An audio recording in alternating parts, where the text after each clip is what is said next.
नमस्ते दोस्तों। ये हमारी आरआरबी एनटीपीसी मैथ सीरीज है जिसके अंदर हम 133 सभी पेपरों के सॉल्यूशन आपको करवाएंगे।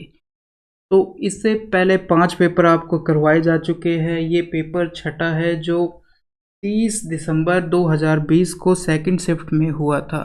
तो आज हम इसके सभी 30 के 30 सवालों को करने वाले हैं। तो शुरू करते हैं। तो सबसे पहला सवाल है सवाल नंबर 4। तो ये सभी सवाल कवर करें उससे पहले मैं आपको बता दूं, आप किसी भी कम्पिटिटिव एग्जाम्स की तैयारी कर रहे हो, चाहे डिफेंस की कर रहे हो, रेलवे, एसएससी, बैंकिंग या फिर कोई भी अदर स्टेट गवर्नमेंट एग्जाम से मॉक टेस्ट लगाना बहुत ज़्यादा जरूरी है, क्योंकि यहाँ पर एक तो आपका कॉन्फिडेंस बढ़ता है, सेकंड टाइम मैनेजमेंट हो गया। इन सभी के लिए स्मार्ट वर्क के तौर पर आप कम से कम वीकली एक मॉक टेस्ट तो लगाना ही है। मॉक टेस्ट के लिए टेक्स्ट बुक इसलिए बेहतरीन प्लेटफॉर्म है, आप सारे एग्जाम्स के मॉक टेस्ट एक ही पास के अंतर्गत लगा सकते हो। चाहे किसी भी एग्जाम की तैयारी कर रहे हो, सभी एग्जाम्स के मॉक टेस्ट आपको एक ही पास में मिलने वाले हैं। इसमें भी यदि आप टीटीजी के कूपन कोड यूज करते हो तो एक्स्ट्रा यहाँ पर 10% का और डिस्काउंट मिलने वाला है। इस बेहतरीन अपॉर्चुनिटी का लाभ उठाने के लिए डिस्क्रिप्शन बॉक्स में लिंक मिल जाएगा, जो भी आपके लिए सूटेबल पास है। अनलिमिटेड मॉक टेस्ट सभी एग्जाम्स के एक ही पास के अंतर्गत आप लगा सकते हो। वो भी जो एग्जाम में आपको पैटर्न और डैशबोर्ड देखने को मिलता है, सेम इंटरफेस से यहाँ पर भी आप प्रैक्टिस कर सकते हो। तो चलिए कंटिन्यू कर लेते हैं। सबसे एक कार्यालय के सभी कर्मचारियों का औसत वेतन दे रखा है आपको। पेन सेलेक्ट कर लेते हैं। सभी कर्मचारियों का औसत वेतन कितना दे रखा है? 3560। और अधिकारियों का दे रखा है 5400 और गैर अधिकारियों को दे रखा है 2600 और अधिकारियों की संख्या है 12।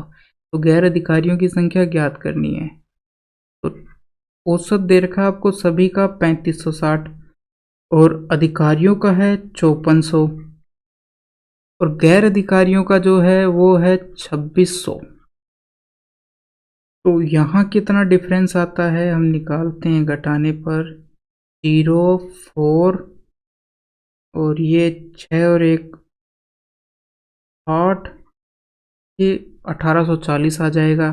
और इनका डिफरेंस निकालते हैं तो ये कितना आता है? 0 6 यहाँ आ जाएगा 9, बस ये 960 आता है। जब यहाँ लोग थे 12 और यहाँ पूछा है कितने, ये दोनों बराबर होंगे। यानी मैंने क्या किया, ये टोटल का औसत था, ये अधिकारियों का और ये गैर अधिकारियों का। तो जो यहाँ ज़्यादा है जो भी इससे औसत से, वो सारे के सारे इनके साथ जुड़कर ये बराबर कर दिया। यही तो हुआ है यहाँ पर। तो यहाँ कितना ज़्यादा इनका डिफरेंस निकाला हमने 1840 एक का तो 12 का, तो टोटल वो आ गया। और वो यहाँ इक्वल कर रहा है, यानी इनको बढ़ा रहा है उतना ही। तो बस अब 12 से ये गया 8, 80 आ गया। 0 से 0 कट गई। और इस 8 से ये कितनी बार, 8 दूनी 16, 8 तिये 24, यानी x की वैल्यू कितनी आ गई? 23। और यही हमारा आंसर है। अगला सवाल दे रखा है एक सरल करने वाला। तो आप इसको स्टार्टिंग में नहीं करेंगे, ये आपको लास्ट में करना है, क्योंकि आप इसमें फंस सकते हैं, तो उससे आपका टाइम बर्बाद होगा। तो फिर भी करेंगे कैसे? तो हम आते हैं 12.25 ऐसा का ऐसा रहेगा। सबसे पहले ऑफ को सॉल्व करते हैं। तो यहाँ ये सॉल्व होगा तो 8 से 56 कटेगा, यानी ऑफ मैं लिख देता हूँ। ऑफ हटाएंगे तो इंटू आएगा और यहाँ लिखेंगे 56, बाकी बचा 9 और पूरी संख्या है। इधर देखा जाए तो ये ब्रैकेट है, इसको भी सॉल्व करते हैं। तो भाग में गया 25 भाग 5 इंटू 10.25, ये आ गया प्लस 10/9। ऑफ को लिखा इंटू, इनको घटाया 10, 10 से 35 और ये 10 आया। 10 में 2 5 35 और 8, 35 में से 8 घटाते हैं 27, 27/10 ये आ गया। और माइनस कितना है 2। बस अब काटना स्टार्ट करो। 8 से 56 को काटा, 7 बार गया। 9 से 27 को काटा, 3 बार गया। 10 से 10 कट गए। इस 5 से 25 5 बार कट गया। और तो ऊपर बचा 12.25 प्लस 49 माइनस 9। नीचे कितना बचा? 5 को इससे किया तो 125 दो के बाद पॉइंट था, प्लस 3 माइनस 2, 40 52.25। नीचे 3 और 2 को घटाया तो 1 बच गया, और 1 को इसमें जोड़ा तो 52.25। 52.25 से 25 कटा तो 1 आ गया। ये हमारा ऑप्शन है। और ऑप्शन नंबर 2। इस सवाल में क्या कहा गया है कि एक आदमी गोलाकार तालाब का चक्कर एक बार में ही पूरा करता है। यदि उसके एक कदम की लंबाई 44 सेंटीमीटर है और वह तालाब के कितने कदम रखता है? 700 कदमों में पूरा करता है, यानी तालाब का जो चक्कर है वो 700 कदमों में पूरा करता है। तो तालाब का क्षेत्रफल ज्ञात कीजिए। तो यहाँ जो दिया गया है वो क्या है कि वो तालाब के चारों मेर घूम रहा है, तो इसका मतलब ये परिधि है 2πr, ये दिया गया है। और एक कदम में वो 44 चलता है, तो 700 कदमों में कितना चलेगा? 44 इंटू 700। अब इसको ओपन कर लेते हैं। पाई का मान रख दिया 22/7 और आर 44 इंटू 700, ये हो गया। तो 2 और 22 दोनों के दोनों 44 से कट गए, बचा क्या? और आर का मान आ चुका है 4900, ये आ चुका है। और ये किसके अंदर है? सेंटीमीटर के अंदर आया है। अब आगे जो सवाल चल रहा है वो मीटर में है, तो हम आर को मीटर में चेंज करेंगे तो क्या होगा? 100 से भाग दिया जाएगा। 49 मीटर, ये हो गया मीटर के अंदर। अब हमको निकालना है एरिया, तो एरिया होता है पाई आर स्क्वायर। पाई का मान 22/7, आर का मान है 49 इंटू 49। 7 से 49 गया 7 बार। तो अब सबसे पहले तो इनको मल्टीप्लाई करते हैं। 7 निम 63, 3 हासिल, 6 हासिल, और 7 चौक 28, 28 और 6, 28 और 6 34। अब वो है अपने पास, इसको 22 से मल्टीप्लाई करना है। तो सबसे पहले तो 22 से मल्टीप्लाई करना है, कितना आएगा? इसको 2 से मल्टीप्लाई करते हो तो आप आता है 6 8 6। अब बचा 11 से, तो 11 से किया तो 6 4 और 5, और ये आ गया। तो यही हमारा आंसर है, आंसर नंबर 3। बढ़ते हैं अगले सवाल की ओर। अगले सवाल में क्या कहा गया है कि यदि किसी भूमि के आयताकार भूखंड की लंबाई एवं चौड़ाई को क्रम से 10% और 8% बढ़ा दिया जाए, तब इसके क्षेत्रफल में वृद्धि या कमी प्रतिशत में ज्ञात कीजिए। तो हम इसमें क्या करना है आपको कि इफेक्टिव रेट निकाल लीजिए, ये तो डायरेक्ट हो जाएगा। एक फॉर्मूला होता है x प्लस वाई, ये नहीं, x plus y plus x into y बटे 100। तो ये कंबाइंड दर निकालने का या इफेक्टिव दर निकालने का फॉर्मूला होता है। तो हमें दे रखा है 10, 8, और यहाँ हो जाएगा ये 8 10 80 बट्टे 100। यहाँ एक जीरो से जीरो कट जाएगी, यहाँ आ चुका है 18 और यहाँ आ गया 0.8, तो ये डायरेक्ट निकल जाएगा। सवाल नंबर 14, त्रिभुज एबीसी में कोण ए 90 डिग्री दे रखा है, तो हम एक त्रिभुज बनाते हैं जिसके अंदर 90 डिग्री को कोण ए बनाएंगे। तो ये जो ए है ये कितना है, 90 डिग्री दे रखा है। अब वो कह रहा है कि ए बी, तो इसको हम बी मार्क कर देते हैं, और ए सी, इसको सी, तो ए सी तो है 8 और ए बी है 6, ऐसा कुछ है। यदि ए डी बी सी पर लंब है और यहाँ से एक लाइन खींची गई है, ये लंब है बी सी पर, तो ए डी के बराबर है। तो सबसे पहले तो ये बड़ा वाला जो ट्रायंगल आपको दिखाई दे रहा है ये एक समकोण त्रिभुज हो गया। ये 6 है, ये 8 है, ये 10 हो जाएगा।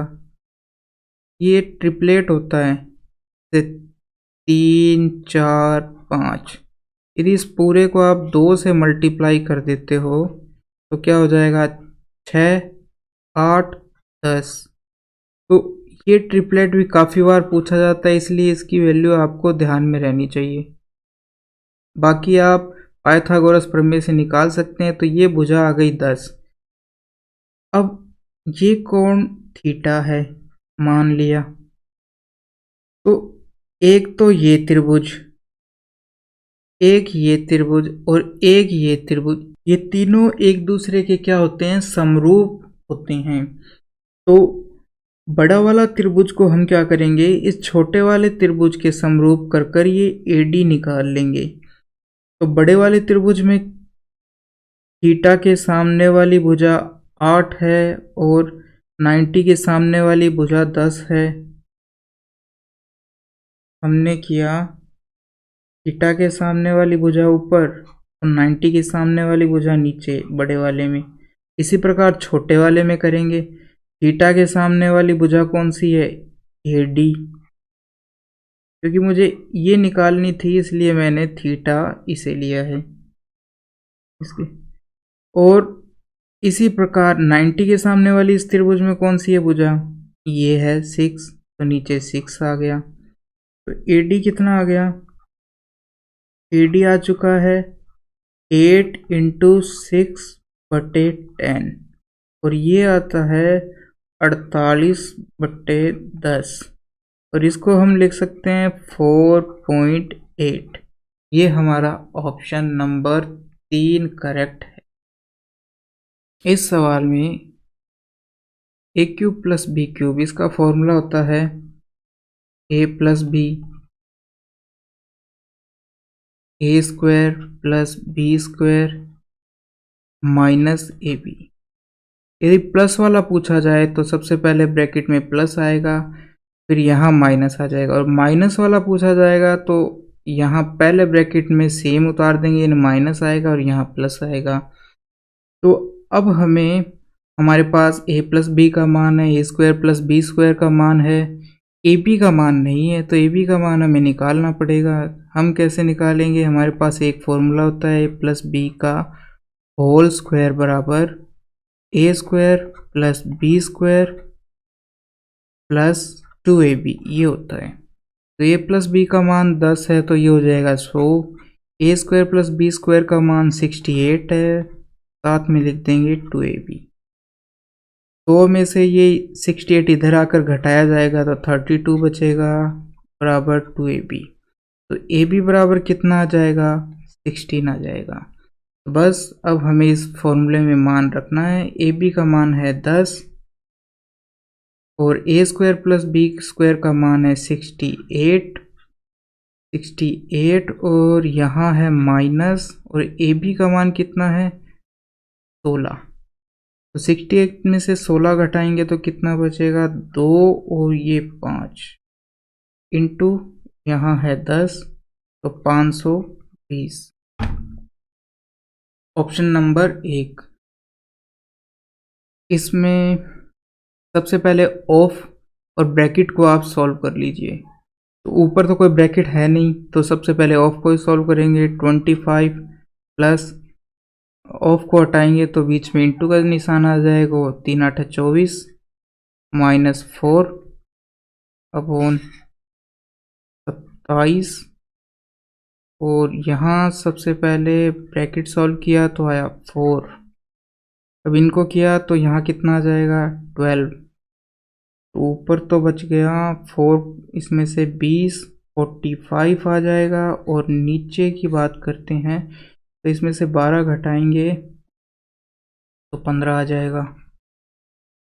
तो ये आया आंसर 3, जो कि हमारा ऑप्शन नंबर 4 दिया गया है। सवाल नंबर 25, इसमें आपको सबसे पहली बात तो ये ध्यान रखना है कि ये सेम उसी प्रकार से नहीं होता है कि sine square theta plus cos square theta का मान अब 1 रख दो, तो हम यहाँ इस पूरे का मान 1 नहीं रख सकते हैं। ओके, क्योंकि इसका मान 1 नहीं होता है, इसका मान कुछ और आता है इसको सॉल्व करने पर। तो सबसे पहली चीज़ तो आपको ये ध्यान रखनी है, साइन थीटा की पावर 6 प्लस कोस थीटा की पावर 6 का मान 1 नहीं होता है, इसका मान और कुछ होता है। इसका मान होता है वो मैं आपको बताता हूँ, यदि आगे आपको ध्यान रहेगा, 1 minus 3 sine square theta cos square theta, ये होता है इसका मान। तो अब हम इसको कैसे करेंगे, तो यदि हम इसको बेसिक मेथड से करें तो काफ़ी लंबा हो जाएगा। तो हम यहाँ क्या करते हैं कि इनमें से एक को 0 बना दे और यहाँ पर भी 0 बना दे, कुछ मान रखते हैं, क्योंकि यहाँ पर हमारा कोई भी वैल्यू साइन या कोस के रूप में नहीं है, तो हम यहाँ मान रख सकते हैं। तो या तो इस कोस को 0 बना दो या साइन को 0 बना दो, हमारा सवाल आसान हो जाएगा। तो जैसे मैं कोस 0 कब होता है, कोस में 0 होता है 90 पे, तो थीटा की वैल्यू 90 रखते हैं हम, तो क्या आएगा 2, साइन 90 होता है 1, तो 1 की पावर 6 1 आ जाएगा, और कोस 90 0, यह आ जाएगा -3, इसी प्रकार ये 1 आ जाएगा और ये 0 आ जाएगा। 2 माइनस 3 बराबर -1, ये आ चुका। त्रिभुज एबीसी का एक समद्विबाहु त्रिभुज है जिसमें कोण सी 90 है। यदि AC बराबर 8 तो AB ज्ञात करना है। अब क्या दे रखा है आपको, एक त्रिभुज दे रखा है,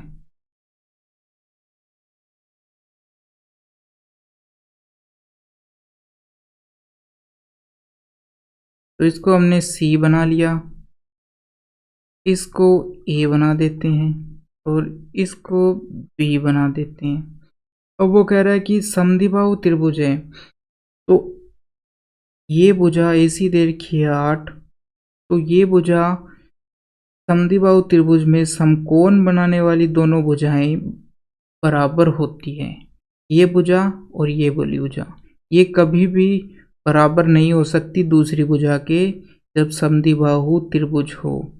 समद्विबाहु त्रिभुज वो होता है जिसमें दो भुजाएं बराबर होती है, तो ये 8 तो ये भी 8। अब क्या कहा है कि जब समद्विबाहु त्रिभुज है ये और समकोण भी है, तो ये कोण 45 का होगा और ऊपर वाला भी 45 का होगा। तो समद्विबाहु समकोण त्रिभुज में भुजाओं का रेशियो किस अनुपात में होता है, ये 1 तो ये भी 1 और ये √2। तो आपको ये भी पूछी है, AC दे रखी है, तो 1 का मान कितना दिया है 8, तो √2 का मान कितना होगा 8√2। कुछ भी नहीं करना पड़ा, तुरंत मान आ गया।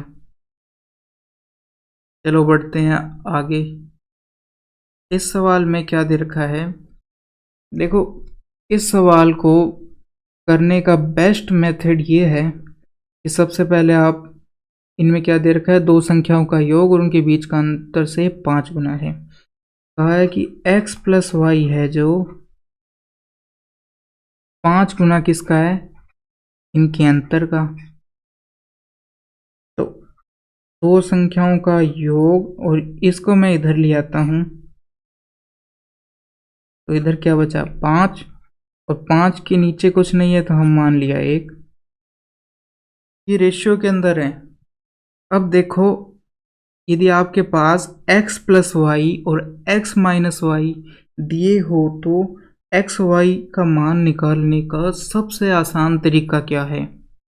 आप क्या करोगे, x प्लस वाई का मान हमने मान लिया हमारे पास 5 आया है अनुपात के अंदर, x माइनस वाई का मान 1 आया है, दोनों को जोड़ेंगे और 2 से डिवाइड कर देंगे।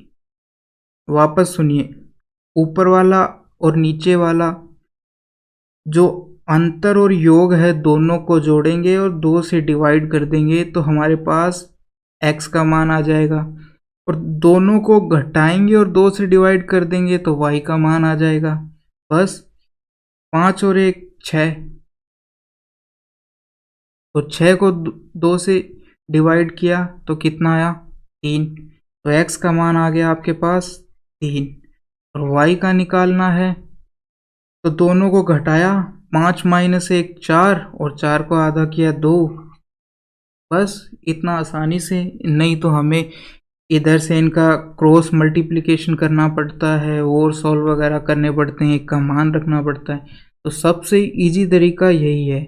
अब आपको क्या दिया है, छोटी संख्या 24, तो हमारे पास अनुपात में छोटी संख्या क्या है, y बराबर 2, तो 2 का मान कितना दिया है 24, तो 3 का मान कितना हो जाएगा, क्योंकि 2 का मान 24 तो 1 का मान आ गया 12, तो 3 का मान कितना आ जाएगा 36।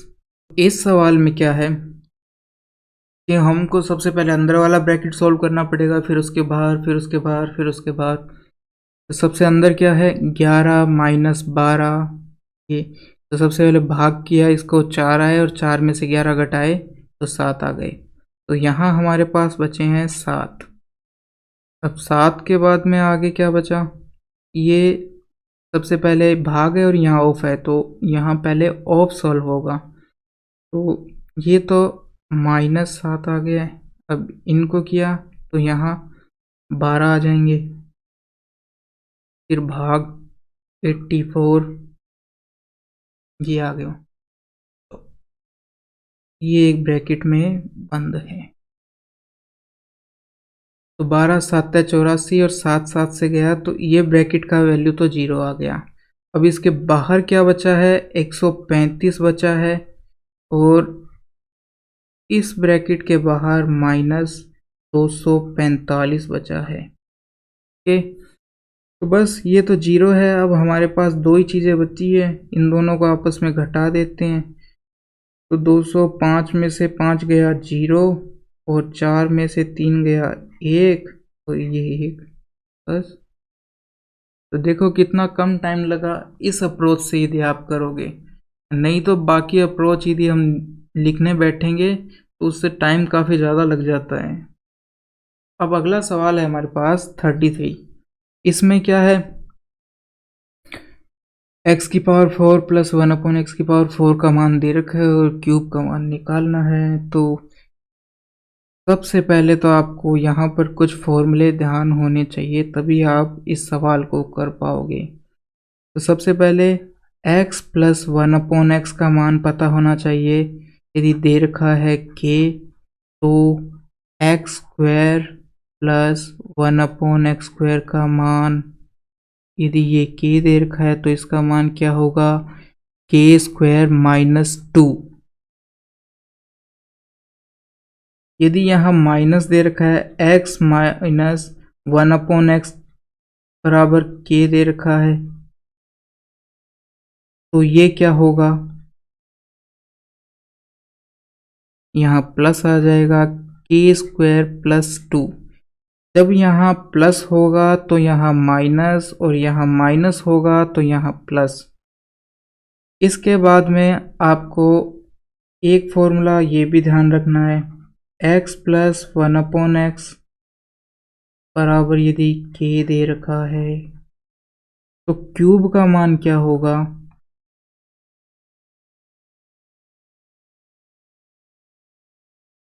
तो k क्यूब -3k।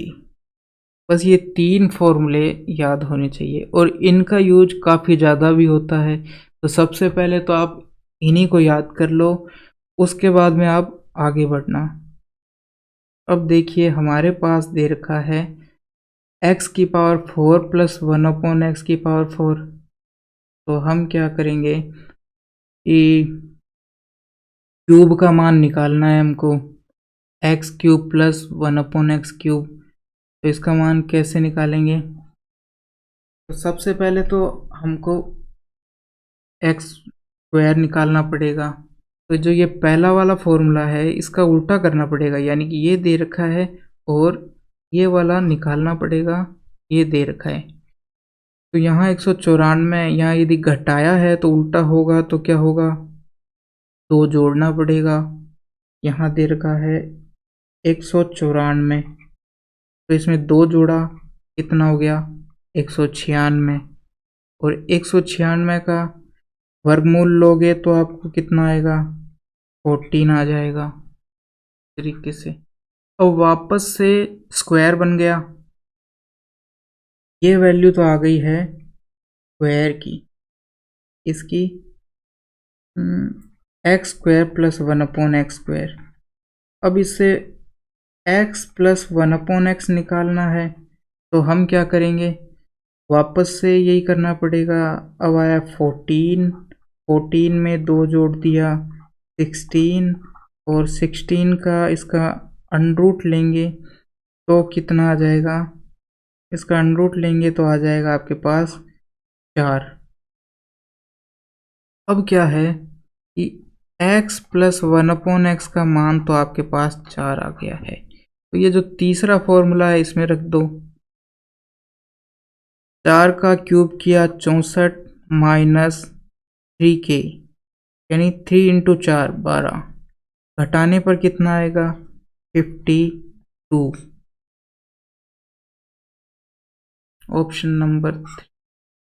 तो सबसे पहले बस इसमें ये 3 फॉर्मूले यदि आपको याद है तो बस आपका ये सवाल आसानी से हो जाएगा। फिर तो आपको कुछ ज़रूरत भी नहीं है। मैंने लिखी है 1 लाइन, 2 लाइन और 3 4, बस 4 लाइन में सवाल ख़त्म।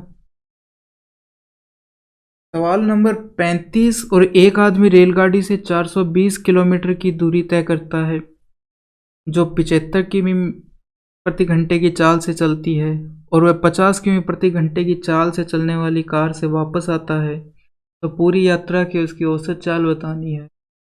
तो यहाँ दूरी तो चाहे ना भी देते तो कोई ज़रूरी नहीं थी, क्योंकि यदि दोनों समय जब 75 से चला और 50 से चला तो दूरी यदि सेम है, दोनों टाइम यदि दूरी सेम है, तो हम एक फॉर्मूला लगा सकते हैं 2 इंटू एक्स इंटू वाई बटे एक्स प्लस वाई।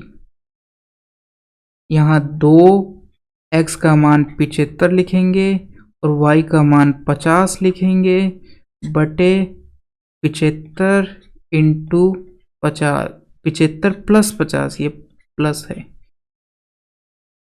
तो अब ऊपर तो आ गया 2 इंटू 75 इंटू 50, और नीचे कितना बचा? दोनों को जोड़ने पर 125। तो ये 25 से जाएगा 3 बार और ये 25 से जाएगा 5 बार, और 5 से ये 50 कट जाएगा 10 बार, तो ये 6 60। बस खेल खत्म। Option number 2। सवाल नंबर 38। 38 में क्या है? ए और बी एक काम को करते हैं 20 दिन में, बी सी करते हैं 30 दिन में, और ए कार्य को पूरा करने में सी से दुगना कुशल है, यानी ए 2 बनाता है तो सी 1 बनाएगा। तो बी का काम याद करना है कितने दिनों में काम खत्म कर दिया। तो ए प्लस बी कितने दिनों में करता है? 20 दिनों में। बी प्लस सी कितने दिनों में करते हैं? 30 दिनों में। तो इन दोनों का एलसीएम ले लेते हैं, वो आ जाएगा 60। ये टोटल काम हो जाता है। इसको भाग दिया, ये आ गया 3 और ये आ गया 2। तो ए प्लस बी मिलकर एक दिन में करते हैं 3 काम और बी प्लस सी एक दिन में मिलकर करते हैं 2 काम। ठीक है, अब यहाँ पर कहा गया है कि ए 2 काम करेगा तो सी 1 काम, ए डबल करेगा ना। यदि ए 4 काम करेगा तो सी 2 काम। तो यदि हम इनका एक दिन का काम घटा देते हैं तो हमारे पास क्या आ जाएगा, ए माइनस सी आ जाएगा, क्योंकि बी से तो बी कट जाएगा। तो ए माइनस सी एक दिन का काम, 3 माइनस 2 कितना आ गया, 1 आ गया। यानी इनका डिफरेंस कब 1 आ सकता है कि आधा काम, कि आधा ए का यानी ए करता है डबल और ये करता है उससे आधा, तो आधा घटाएंगे तो आधा बच जाएगा। यानी आधा हमारे पास बचा है, इतना ही काम सी ने किया है और इसका डबल काम ए कर रहा है। इसका मतलब सी एक दिन में 1 बना रहा है और ए बना रहा है एक दिन में 2। तो यहाँ हमें 3 दिख रहा है ए प्लस, तो ए बनाता है एक दिन में 2। तो यहाँ हम 2 हटा देंगे, कितना बचेगा, ए 1। तो बी बना रहा है, इसका मतलब एक दिन में 1 और सी भी एक दिन में 1 बना रहा है। अब बस हमें क्या पूछा है कि बी अकेले कितने दिनों में काम पूरा करेगा। तो टोटल काम कितना है, 60 चीज़ें बनानी है और बी एक दिन में 1 बनाता है, तो कितने दिनों में बनाएगा, 60 चीज़ें बनानी है, एक दिन में 1 चीज़ बनाता है तो वो 60 दिन लगाएगा। Option number 4। इस सवाल में वह छोटी से छोटी संख्या ज्ञात करें जिसे 60,065 से घटाने पर संख्या पूर्ण वर्ग बन जाए। तो इसमें सबसे पहले तो मैं आपको बेसिक मेथड बताऊंगा क्योंकि वो सबसे ज़रूरी है। तो 600,065 और अब हम क्या कितन कितन अब पीछे से दो दो के जोड़े बनाने स्टार्ट करते हैं, 2 का और यहाँ बचा सिंगल। अब सबसे पहले क्या करते हैं, इसमें किस स्क्वायर का भाग जा रहा है, जैसे 4 जा रहा है तो किसका है, 2 का, तो 2 बार गया, यहाँ डाल दिया 4, तो कितना बचा, 2 बच गया, 0 0। अब क्या करेंगे, इस 2 में ये 2 जोड़ेंगे, ये नीचे आ जाएगा दोनों जोड़ के 4। अब ये जो 200 है इसमें क्या लिखें जिससे मल्टीप्लाई करने पर इसमें भाग चला जाए। तो जैसे यदि मैं यहाँ पर 1 लिखता हूँ और 1 से किया 4, 4 16, 4 5 20, तो इसको मेरे को 1 से ही करना पड़ेगा, 1 से नहीं 4 से करना पड़ेगा। 4 चौक 16, 4 चौक 16, 1 आई हासिल, 4 16 और 176, 176 ये आ गया है। यहाँ कितना बचा, 4, यहाँ 2, तो ये हमारे पास इतना बच गया। अब पीछे 65 बचा था उसको नीचे उतार लेते हैं, ये दोनों जुड़कर हो गए 48। कितनी बार गया था भाग, 4 बार गया था। अब इसमें देना है तो किससे दें, तो इससे कम जो भी संख्या हो, जैसे यदि मैं यहाँ पर 5 लिखता हूँ, 5 चौक 20 चला जाएगा। 6 से लिखता हूँ, 6 चौक 24, 24 भी चला जाएगा, मगर ये पीछे है जो कुछ ज़्यादा आएगा क्योंकि 8 को मल्टीप्लाई करना पड़ेगा, तो 5 से लिखते हैं।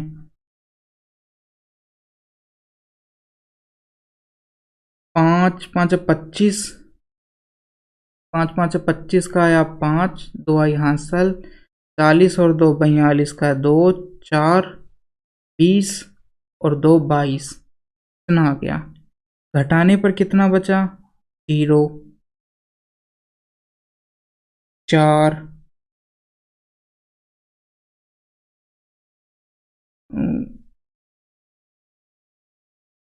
4 और यहाँ कितना आया था? 4 आया था, तो 4 था यहाँ पे, यहाँ हो गया 0, तो ये बच गए हमारे पास 40। तो यही हमारा है आंसर। तो बेसिक मेथड तो ये है कि हम इसके सबसे पहले भाग विधि से दो दो के जोड़े बना लेते हैं, पीछे से बनाना स्टार्ट करते हैं, पीछे से ये 1 2 और लास्ट में जितना भी बचे, चाहे 1 बचा तो 1, 2 बचे तो 2, फिर हम उसको इस तरीके से करना स्टार्ट करते हैं। और यदि वो कहे कि घटाने पर पूर्ण वर्ग संख्या बने, तो लास्ट वाली जो चीज़ है उससे इससे कम ही हमको रखना पड़ेगा ये। और यदि जोड़ने पर बने तो इसके जस्ट बाद वाली संख्या को हम यहाँ नीचे लिखेंगे और उससे घटाएंगे। तो इस प्रकार से ये आप कर सकते हैं, मगर इसमें क्या है कि थोड़ा टाइम लगता है, तो ये सवाल आपको लास्ट में करना चाहिए।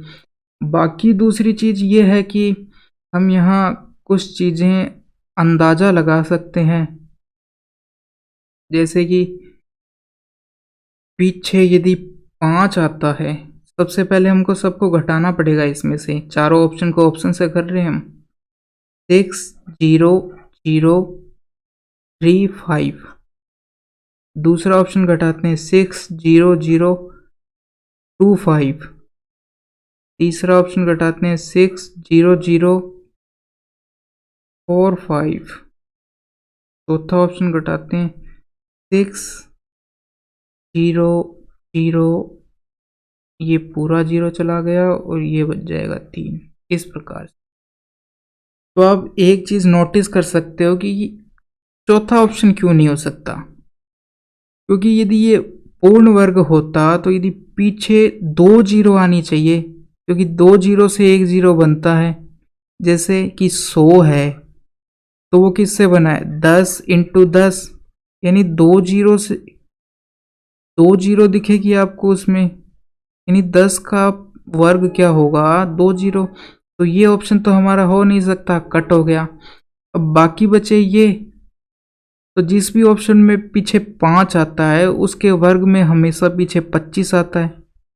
तो इस तरीके से हम इसको कर सकते हैं कि ये दूसरा वाला ऑप्शन हो गया। मगर यदि ये ट्रिक नहीं बैठे, ट्रिक नहीं है ये, यानी आपको दिमाग में ये आइडिया नहीं आए, तो मैंने एक बेसिक मेथड भी आपको सबसे पहले उसी को डिस्कस किया है। एक दुकानदार अपनी वस्तुओं पर इस तरीके से मूल्य अंकित करता है कि 20% छूट देने के उपरांत भी उसको 8% का लाभ होता है, तो उस वस्तु का अंकित मूल्य ज्ञात कीजिए जिसकी लागत 500 रुपये पड़ती है। तो देखिए मैं कैसे करता हूँ इसको। ये मेरा 80 और ये 108, तो 80 की वैल्यू 500 दे रखी है, 80 की वैल्यू, और 108 की वैल्यू आपसे पूछी है। 0 से 0 कट गई, 2 4 से 2 बार कट गया, यहाँ 4 दूनी 8, 4 7 28, और 2 से ये 25 बार गया, और ये आ जाता है 176 और 1 माइनस। बस कर दिया, इतना सा टाइम लगता है इसको। मगर अब मैंने किया कैसे, ये मेन तो वो है। तो चलो अब हम इसको स्टार्ट करते हैं कि मैंने कैसे किया इसको। तो सबसे पहले मुझे वापस से इसे मिटाना पड़ेगा।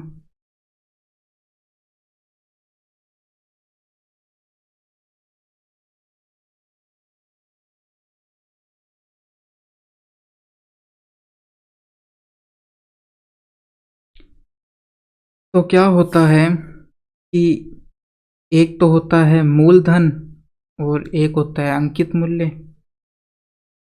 या लागत मूल्य। तो मूलधन या लागत मूल्य की बात करें तो वो क्या होगा, और दूसरा है अंकित मूल्य। मूलधन आप 100 माइनस क्या है, आपको जो छूट दी हुई है वो लिखोगे, परसेंटेज में जो छूट दी हुई है। इसी प्रकार अंकित मूल्य क्या लिखोगे, 100 प्लस वो लिखोगे जो आपको लाभ दिया गया है, यानी प्रॉफिट परसेंटेज लिखोगे। बस, तो हमारा यहाँ घटाने पर छूट कितनी है, 20, तो 80 आ गया, और यहाँ 8 जोड़ा तो 108 आ गया।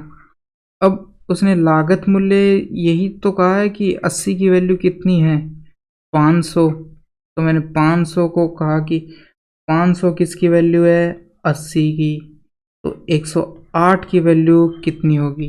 बस आपका ऑप्शन आ जाएगा 675। इस प्रकार से बढ़ते हैं अगले सवाल की ओर।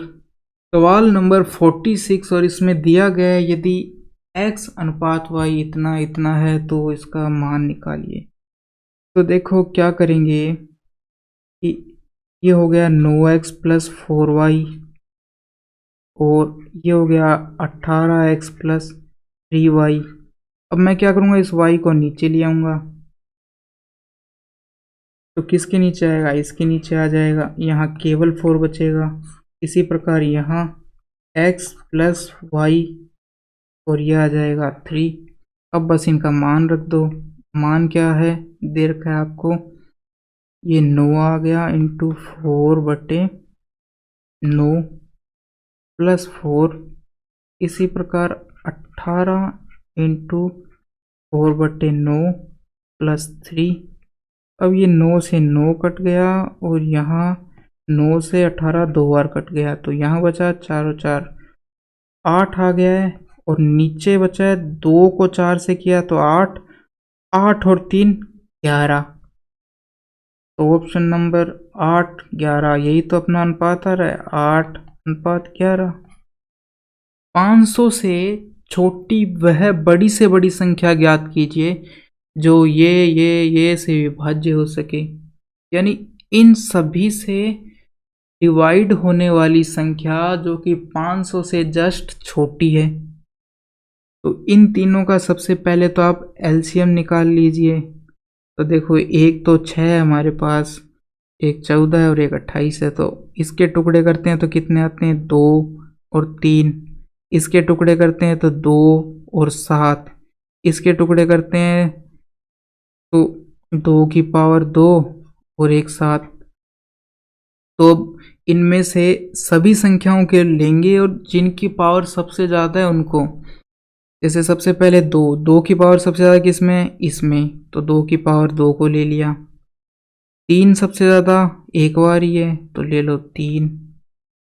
7 एक बार ही है सब में, यानी कि पावर एक ही है उसकी। बस ये इनका एलसीएम आ गया। टोटल कितना आया, ये 4 4 3 12 और 12 7 84, ये एलसीएम आ गया। यानी कि उस संख्या में 84 तो होगा ही होगा, और साथ में और कुछ हो सकता है, एक्स से मल्टीप्लाई कर दिया, यानी ये कुछ होगा। तो देखो, वो 84 की मल्टीपल होगी, जैसे 12 6 का मल्टीपल होता है, 18 का भी 6 का मल्टीपल है, 24 भी 6 का मल्टीपल है। इसी प्रकार ये संख्या भी जो होगी वो 84 की मल्टीपल होगी। तो 500 से जस्ट छोटी तो 84 है, इसको 8 को हम मल्टीप्लाई करके देखते हैं कि 5 से नीचे रहना चाहिए।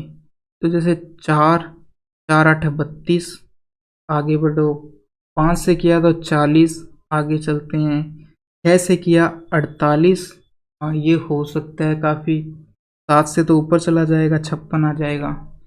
तो इसको 6 से मल्टीप्लाई करते हैं। 6 से किया, 6 चौक 24 का 4, 2 आई हासिल, 6 8 48, 48 और 2 50, तो ये भी ऊपर चला गया। तो इसको 5 से मल्टीप्लाई करना पड़ेगा। तो इसको 5 से मल्टीप्लाई करेंगे तो 5 चौक 20, 2 यहाँ से 5 8 40 और 2 42, तो ये आंसर आ गया। 500 से जस्ट छोटी यही होगी, बाकी इसमें 84 जोड़ेंगे तो अब की और 504 आएगा जो इससे बड़ी है। तो बस यही ऑप्शन हो गया। अब दे रखा है 52। वैसे तो आपको सबसे पहले ये सवाल स्टार्टिंग में नहीं करना है, सबसे लास्ट में करना है, जब आपके पास लास्ट में टाइम बचे, क्योंकि ये सवाल काफ़ी लेंथी है और इसमें यदि आप टाइम दोगे भी तो यदि आपको दर 5% की आपने 4 साल की नहीं रट रखी है तो बहुत ज़्यादा टाइम लगने वाला है आपको। तो देखो, सबसे पहली चीज़ तो हम कॉन्सेप्ट से समझते हैं कि जब अर्धवार्षिक गणना करनी है, ये क्या कह रहा है, 10% वार्षिक चक्रवृद्धि ब्याज से 2 वर्षों के लिए एक धनराशि का निवेश किया गया। यदि ब्याज की अर्धवार्षिक गणना की जाए तो इससे 1762 अधिक ब्याज प्राप्त होता है। तो सबसे पहले चीज़ तो है कि अर्धवार्षिक क्या होता है। अर्धवार्षिक का मतलब है कि ब्याज अब 12 महीने की बजाय 6 साल पे लगेगा। तो इस दौरान क्या होता है, जैसे दर थी 10% और वर्ष थे 2 साल, तो 2 साल अभी तो 2 ही है, एक एक साल के 2 साल हो गए यदि प्रतिवर्ष के हिसाब से देखें। उसने कहा कि अर्धवार्षिक, तो अर्धवार्षिक कितने होते हैं 2 साल में, 4। और इसी प्रकार दर कितनी हो जाएगी, पूरे साल के लिए 10 है तो आधे साल के लिए 5% हो जाएगी। तो अर्धवार्षिक में तो हम इन दोनों से काउंट करेंगे और वार्षिक में हम इन दोनों से काउंट करेंगे। तो उसने यही तो कहा है कि अर्धवार्षिक से करने पर कितना ज़्यादा मिलता है। तो वार्षिक से सबसे पहले की जाए, मैं एक बार इनको मिटा देता हूँ क्योंकि इसमें जगह काफ़ी ज़्यादा जरूरत पड़ेगी हमें।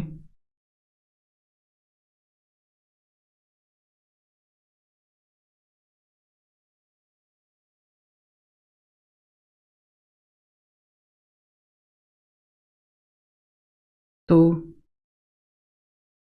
10% वार्षिक चक्रवृद्धि ब्याज पर 2 वर्ष का,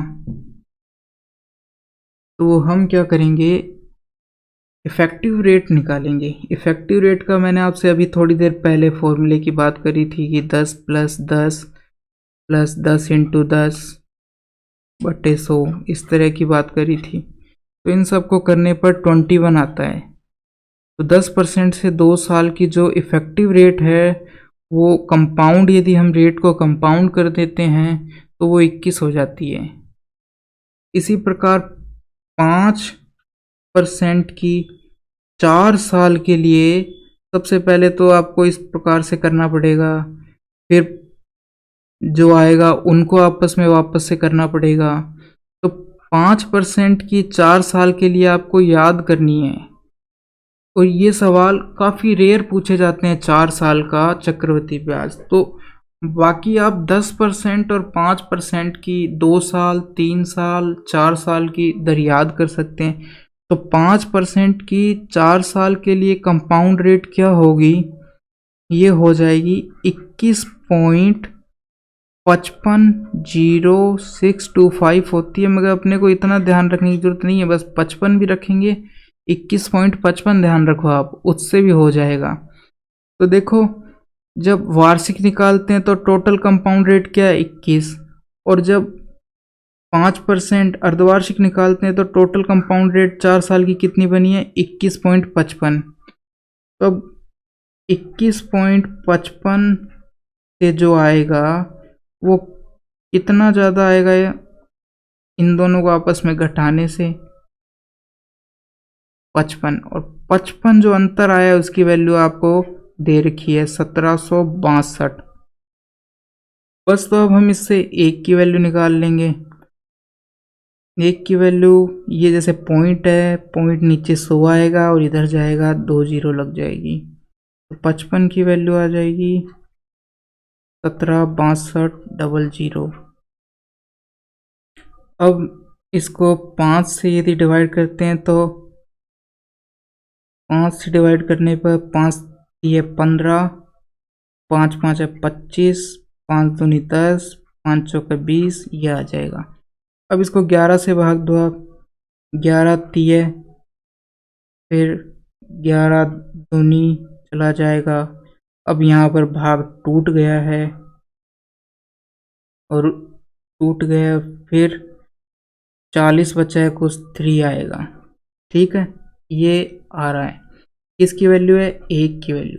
100 की वैल्यू करेंगे तो 320300 हो जाएगी। और इसके नज़दीक हमारा सबसे पास वाला ऑप्शन कौन सा है? ये है। तो ये निकल के आ गया। इस सवाल को आप इसी तरीके से सबसे आसानी से सॉल्व कर सकते हो। तो हमें इस सवाल से क्या करना है कि यहाँ जो 5% पर जो दर है वो याद कर लेनी है। 4 साल के लिए 21.55 होती है 5% से 4 साल के लिए कंपाउंड रेट, और 10% से 2 साल के लिए 21 होती है। ये तो काफ़ी बार ये आपको ध्यान होनी चाहिए। 3 साल के लिए 10 से, वो भी ध्यान होनी चाहिए, 3.1% होती है। ये 3 साल के लिए है और ये 2 वर्ष के लिए है। ये दोनों दर तो वैसे ही ध्यान होनी चाहिए आपको, काफ़ी ज़्यादा इन पे तो सवाल आते ही रहते हैं, तो आप सीधा निकाल सकते हो। नहीं तो आपको पहले साल का, दूसरे साल का, तीसरे साल का ऐसे निकाल। और ये आपको 5% का 4 साल के लिए बता दिया। बढ़ते हैं अगले सवाल पर। सवाल नंबर 55, जब पूर्णांक m को 8 से विभाजित किया जाता है तो शेषफल 5 बचता है, और यदि 7m को 8 से विभाजित किया जाता है तो शेषफल क्या होगा? तो इसका सीधा सा ऑप्शन मैं तो निकाल दूंगा, 5 × 7 और 8 से भाग देंगे 35, 8 कितनी बार, 4, 3। अब किया कैसे? मैंने तो वही बात, तो m दे रखा है, इसको यदि 8 से विभाजित किया जाए तो 5 बचता है। तो 8 से विभाजित करने पर 5 बचता है, यानी m क्या है? कोई संख्या है, वो 8 भी है उसमें, प्लस 5 शेषफल बचता है। अब यदि 7m, तो 7m की वैल्यू कितनी हो जाएगी? 7 × 8x + 5 ये हो जाएगी। तो इसको 8 से डिवाइड करेंगे, इसको 8 से डिवाइड करो। पहले मैं इनको खोल लेता हूँ। खोल के मैंने पहले वाले को मल्टीप्लाई नहीं किया आपको दिखाने के लिए, एक चीज़ आप नोट करना, इनको कर दिया है। तो इस पूरे को हमने 8 से डिवाइड किया, तो जो ये पहली टर्म है ये भी 8 से डिवाइड होगी, और ये दूसरी टर्म है ये भी होगी। तो यहाँ तो 8 से 8 कट जाएगा, तो कोई शेषफल नहीं आ रहा है इसमें यदि भाग देते। मगर जब इसमें भाग देते हैं तो कितना आता है? वो आता है 32 बार जाता है और 3 बच जाता है, 3/8। तो यही हमारा शेषफल है। तो ये ऑप्शन हो गया 4। अब मैंने डायरेक्ट कैसे कर दिया, तो यहाँ ये वाला सारा तो ऐसे ही डिलीट हो गया, कट गया। बचा कौन सा? जो शेषफल था पहले 5, यानी कि किसी संख्या को हम किसी से मल्टीप्लाई कर देते हैं तो जो शेषफल था उसी से आप मल्टीप्लाई कर दो और उसमें भाग दे दो डायरेक्ट उसी से। तो यहाँ डायरेक्ट क्वेश्चन में शेषफल 5 था। कई बार तो डायरेक्ट ही पूछ लेते हैं कि ये संख्या 8 से करने पर 5 शेषफल बचता है, तो 8 से 5 बचता है, तो 3 से डिवाइड करने पर कितना बचेगा? तो आप जो शेषफल दे रखा है उसी को सीधा दूसरी बार जिसे डिवाइड करना है उससे डिवाइड कर कर निकाल दो। मगर यहाँ पर किसी से मल्टीप्लाई कर रखा है जैसे 7 से, तो आप शेषफल को पहले 7 से मल्टीप्लाई कर दो, क्योंकि हमारा वो संख्या पूरी मल्टीप्लाई हो रही है तो शेषफल भी मल्टीप्लाई होगा 7 से, तो शेषफल आ गया 35। अब इसको 8 से डिवाइड कर दो, बस पूरी संख्या को डिवाइड करने की जरूरत ही नहीं है, 8 से डिवाइड कर दो, जितना बचेगा वही हमारा शेषफल है। क्वेश्चन नंबर 58, एक घनाभ की लंबाई चौड़ाई ऊंचाई दे रखी है और एक छोटा घन भी दिया हुआ है जिसकी 3 सेंटीमीटर प्रत्येक भुजा है, यानी लंबाई भी 3, चौड़ाई भी 3, ऊंचाई भी 3। तो कितने प्रकार के ये छोटे घन बनाए जा सकते हैं, बड़े घन से ये पूछा है। तो जैसे आप सेव से एक फाड़ी सेव काटते हो, उसी प्रकार का सवाल है ये कि कितनी फाड़ियां आप यदि बराबर काटो, साइज बता दे आपको, तो इसी प्रकार का सवाल है। तो जब भी कोई चीज़ सॉलिड होती है, जैसे सेव था उसमें सॉलिड, तो जब भी कोई सॉलिड चीज़ की बात होती है तो हम हमेशा आयतन की बात करते हैं। तो एक घनाभ का आयतन कितना होता है, तो बड़े वाले का हो जाएगा 27 इंटू 18 इंटू 21। अभी आपको इनको मल्टीप्लाई नहीं करना है। और छोटे वाला क्या है, 3 इंटू 3 इंटू 3, बस इसको डिवाइड कर दोगे आप कि बड़े वाले का आयतन और छोटे वाले का आयतन। जैसे एक आपने कांच का गिलास लिया और उसमें कांच की छोटी गोलियां डालते हो तो कितनी डल सकती है, उसी तरीके का सवाल है। तो ये 3 3 3 इस 27 से कट गए, यहाँ बचा 18 इंटू 21। तो 18 एकम 18 और 18 दूनी 36, 36 और 1 37, 378। ये आ गया ऑप्शन नंबर 1। अगले सवाल, दो धनात्मक संख्याओं का योग 384 है और उनका महत्तम समावर्त्य 24 है, तो ऐसी संख्याओं के कितने युग्म बनाए जा सकते हैं। देखो अब यहाँ पर एक बहुत जोरदार चीज समझने की है। जैसे कोई दो संख्याएं हैं तो महत्तम समापवर्त्य और लघुत्तम समापवर्त्य, यानी महत्तम HCF और LCF क्या होगा। तो जैसे एक संख्या हम मान लेते हैं 12 और दूसरी लेते हैं 15, इन दोनों का HCF क्या होगा, LCM क्या होगा, ये सबसे पहले बात करनी है। HCF क्या होगा, जो दोनों में कॉमन पार्ट है। सबसे पहले तो इनको तोड़ देते हैं, ये 3 इंटू 4 हो जाएगा और ये 3 इंटू 5 हो जाएगा। तो HCF क्या होता है, जो कॉमन पार्ट होता है 3। और LCM क्या होता है कि बचा हुआ, यहाँ 4 बचा है, यहाँ 5 बचा है, और बाकी जो कॉमन पार्ट दोनों में उसको एक बार ही लिखेंगे। ओके, तो देखो मेरा समझाने का ये है यहाँ पर कि HCF जो 3 है वो इसमें भी HCF है और यहाँ पर भी, यानी मैं कहूँगा कि इस संख्या में एक HCF है जिसको 4 से मल्टीप्लाई किया है और इस संख्या में भी एक HCF है जिसको 5 से मल्टीप्लाई किया है। यानी कि कोई भी संख्या में HCF तो होता ही होता है, कि दोनों संख्या में HCF होगा, यानी संख्या के अंदर HCF छुपा रहता है। पहली चीज आपको ये ध्यान रखनी है। अब आते हैं LCM में। तो LCM से ध्यान ये रखना है, ये 3 यहाँ पर भी है, यानी कि LCM के अंदर भी HCF छुपा हुआ है। ओके, तो LCM के अंदर भी क्या छुपा हुआ है, HCF छुपा हुआ है, जो कि है यहाँ पर 3। और बाकी क्या है, 2 चीज बची LCM में जो बचा, जैसे यहाँ पर 4 बचा तो वो 4 आ गया, यहाँ पर 5 बचा तो वो यहाँ पर 5 आ गया। तो पहली चीज की HCF है वो जो दोनों संख्याओं के अंदर छुपा हुआ है सेम, और LCM के अंदर भी क्या होता है, HCF। तो ये 2 चीज यदि आपको ध्यान है तो इस तरह के कोई भी सवाल आ जाए आप आसानी से कर लोगे। तो यहाँ जैसे दे रखा है दोनों संख्याओं का योग कितना है, 384।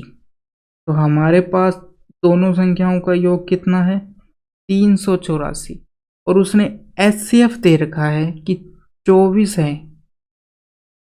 अब आप यदि इन 12 और 15 को जैसे एक बार जोड़ के देखो क्या आएगा, 3 दोनों में से कॉमन आ जाएगा, अंदर 4 5, यानी क्या कॉमन आया, HCF कॉमन आया। तो बस यही, ये जो 24 है वो तो कॉमन ही आ जाएगा क्योंकि वो तो दोनों में कॉमन पार्ट है, यानी कि इसके अंदर एक तो HCF छुपा हुआ ही है, वो निकाल देंगे तो बाकी जो बचेगा उससे हम एलसीएम आराम से निकाल सकते हैं। तो इसको सबसे पहले तो आपको HCF हमारे पास 24 है, इसको इस पूरे से डिवाइड कर देते हैं, यानी कि दो संख्याएं हमारे पास x प्लस वाई थी, इसको हम 24 से डिवाइड कर देते हैं। तो 24 एकम 24 भाग पूरी बार जाएगा 24 और यहाँ बचा 144, यानी 24 छिक्का 144, तो 16 आ गया।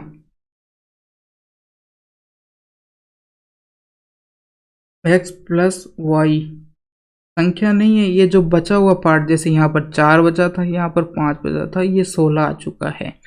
अब उसने कहा ऐसी संख्याओं के कितने युग्म बनाए जा सकते हैं, तो देखिए कि कितने युग्म बनाए जा सकते हैं। कहने का मतलब है कि एलसीएम था, इसमें एचसीएफ था, ये यहाँ हमारा 24 है कि एक एचसीएफ तो आ गया।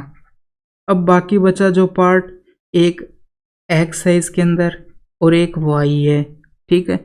ये दोनों कॉमन तो हो ही नहीं सकते, कॉमन होते तो बाहर ही आ जाता। जैसे यहाँ कोई भी चीज़ कॉमन नहीं है, कॉमन होती तो बाहर ही आ जाती। तो अब हो क्या क्या सकते हैं, यदि सम होगा तो दोनों में 2 का भाग जाता है तो वो तो बाहर ही आ जाएगा, वो तो हो नहीं सकता। जैसे अब इनके जोड़े बनाने हमें 16 के, एक तो 1 और एक 15 जोड़ने पर क्या हुआ, एक तो 1 और एक 15, एक जोड़ा तो ये।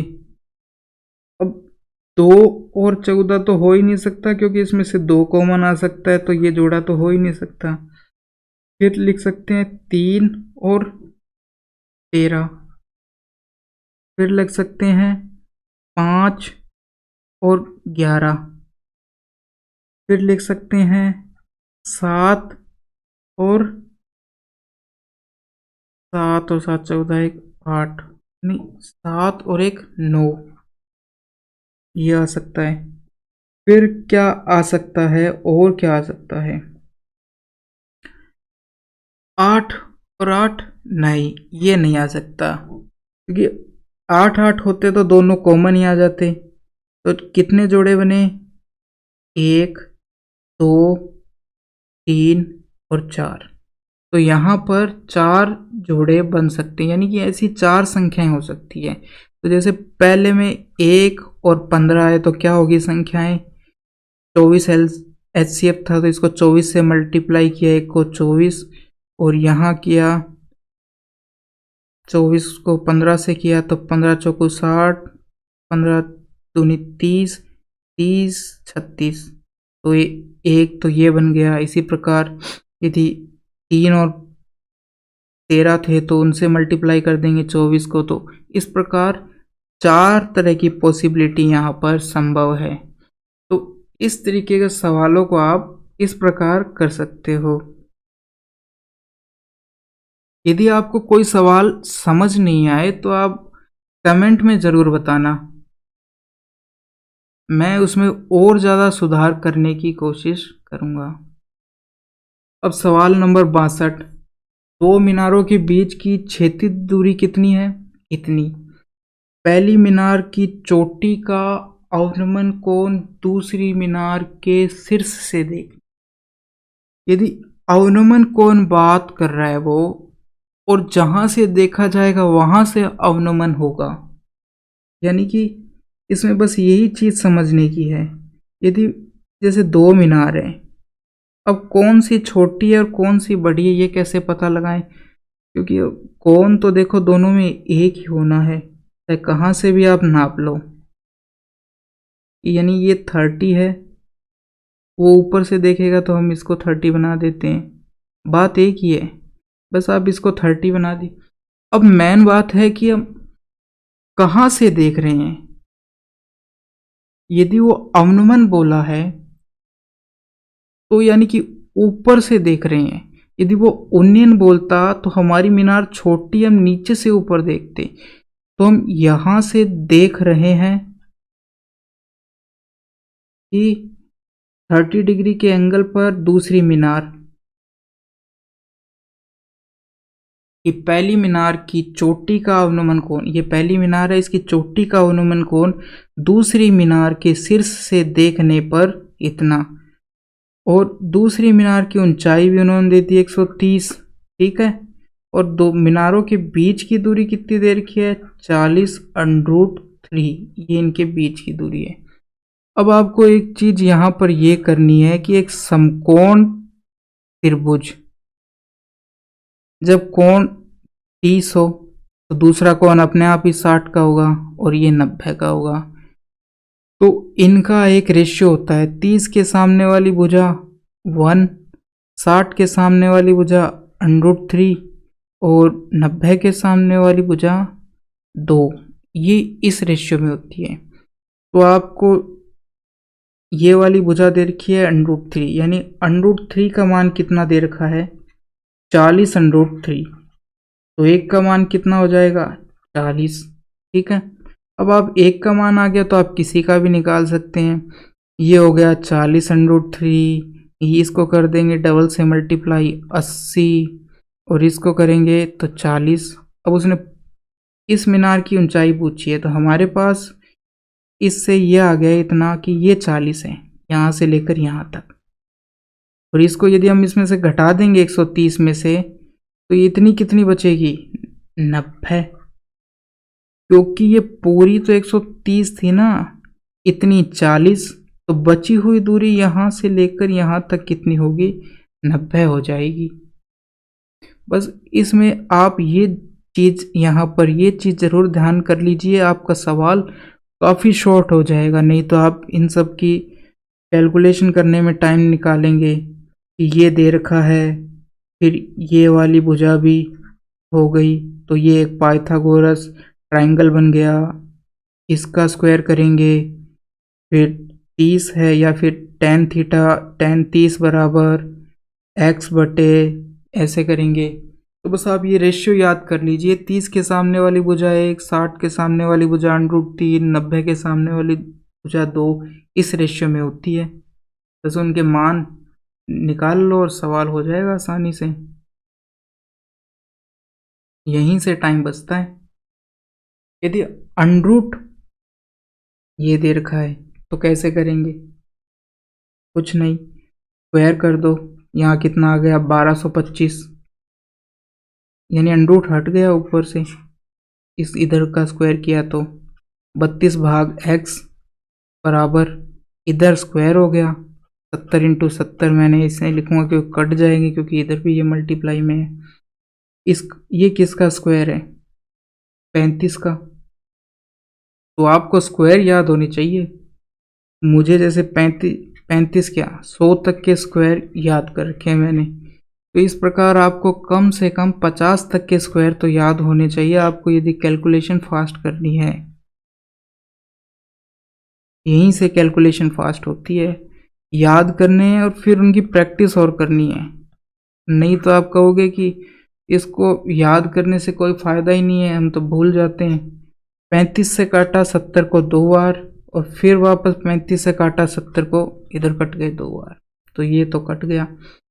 अब इधर जो बचा है क्या बचा है, √32 भाग x ऐसे लिख दिया पूरा √ में, और इधर कितना हो गया 4। अब वापस से स्क्वायर किया तो इधर तो √ हट जाएगा 32 बटे x, और इधर क्या है कि स्क्वायर होगा तो 16 हो जाएगा, इस 16 से ये कटा 2 बार, ठीक है, इसके नीचे एक मान लो कुछ नहीं है, तो x बराबर क्या आ जाएगा 2 आ जाएगा, तो x का मान ही पूछा है, ऑप्शन नंबर 2। बढ़ते हैं अगले सवाल की ओर। सवाल नंबर 65, एक फर्म में पुरुष और महिला अधिकारियों का अनुपात 4:7 है, यदि 50 पुरुष अधिकारी और 100 महिला अधिकारियों को एक अन्य फर्म पर भेज दिया जाता है तो पुरुष और महिला अधिकारियों का अनुपात 7:12 हो जाता है। स्थानांतरण से पहले फर्म में पुरुष अधिकारियों की संख्या, यानी पहले का रेशियो दिया है, फिर 50 पुरुष चले जाते हैं, 100 महिलाएं चली जाती है, बाद का रेशियो दिया है। तो पहले हमने मान लिया कि 4x थे, और 7x थे। ऊपर पुरुष में से कितने चले गए? 50 चले गए। महिलाओं में से कितने चले गए? 100 चले गए। बचे कितने? 7/12 बचे। बस अब आपको क्रॉस मल्टीप्लाई करना है। इसको किया कितना आया? 12 चौक 48x। 5 से किया 60 600। 7 से किया 49x। यानी कि ये इससे मल्टीप्लाई, ये इससे मल्टीप्लाई, ये आ गया 700। अब ये 48 इधर चला जाएगा और ये 700 माइनस का इधर जाकर प्लस का हो जाएगा। तो 700 माइनस 600 इधर 100 बचा और ये 48 उधर चला गया तो उधर x बचा। तो x बराबर कितना आ गया? 2। और हमें पूछा है पुरुष, स्थानांतरण से पहले पुरुष कितने थे? पहले पुरुष कितने थे? 4x थे। x की वैल्यू कितनी है? 100। तो 4x की कितनी हो जाएगी? 400। आंसर आ गया ऑप्शन नंबर 1। 66 में क्या है? एक वस्तु को 45,000 पे बेचने पर एक आदमी को 10% की हानि हुई, तो उसको वस्तु को किस कीमत पर बेचेगी 15% का लाभ हो?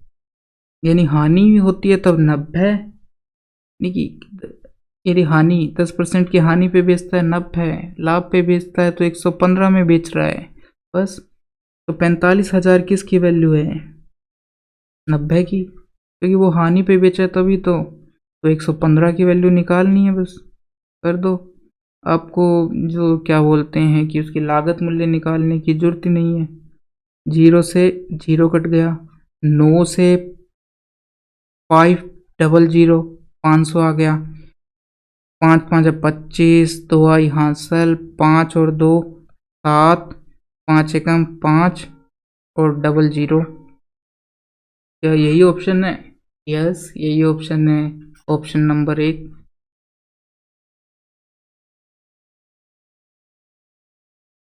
अनिल कुमार ने ब्याज की दर पर बराबर वर्षों के लिए साधारण ब्याज पर 24,000 रुपये का ऋण लिया है। 24,000, और यदि ऋण अवधि के अंत में उसने ब्याज के रूप में इतने दिए। कह रहे हैं अनिल कुमार ने ब्याज की दर के बराबर वर्षों के लिए, यानी दर और वर्ष बराबर हैं। ओके,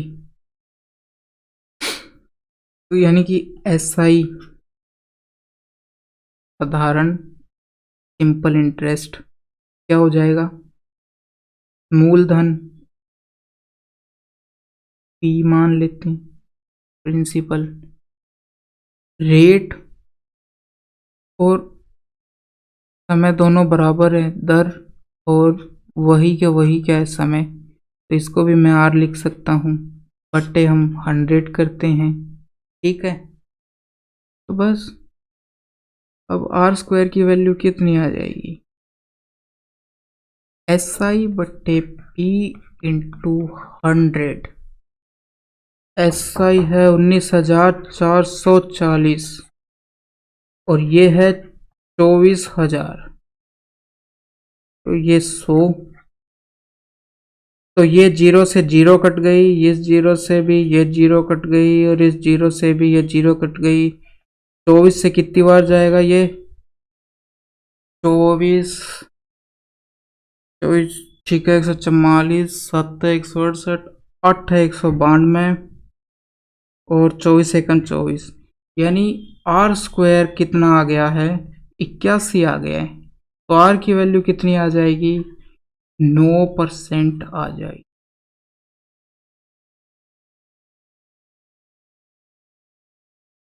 एक संख्या का 4/5 भाग उसके 3/4 भाग से 12 अधिक है, तो वह संख्या कितनी है? तो किसी संख्या का 4/5 मतलब 80% और 3/4 यानी कि 75%, घटाने पर कितना आ गया? 5%, और 5% की वैल्यू कितनी है, यानी अंतर उनका कितना दे रखा है? 12। 5% की वैल्यू कितनी है? 12। ओके। 5 की वैल्यू 12 और तो 100 की वैल्यू कितनी हो जाएगी? 1 की वैल्यू तो हो गई ये 12/5 और 100 की वैल्यू कितनी हो जाएगी?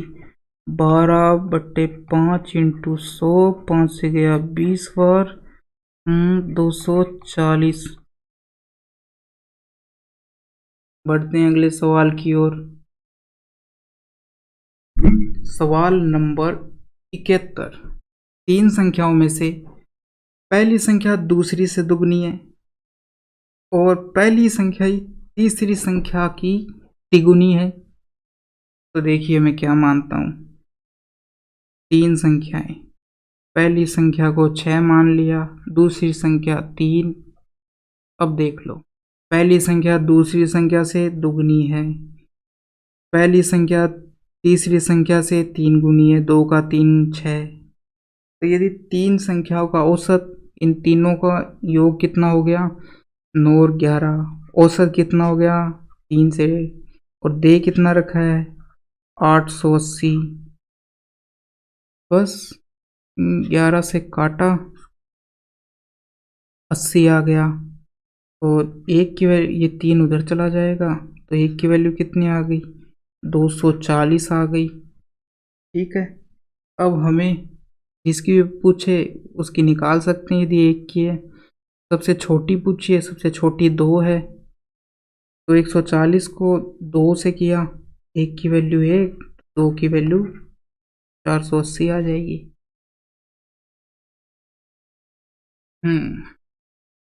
इस सवाल में ए एवं बी एक कार्य को क्रमशः 40 दिनों में और 60 दिनों में पूरा कर सकते हैं।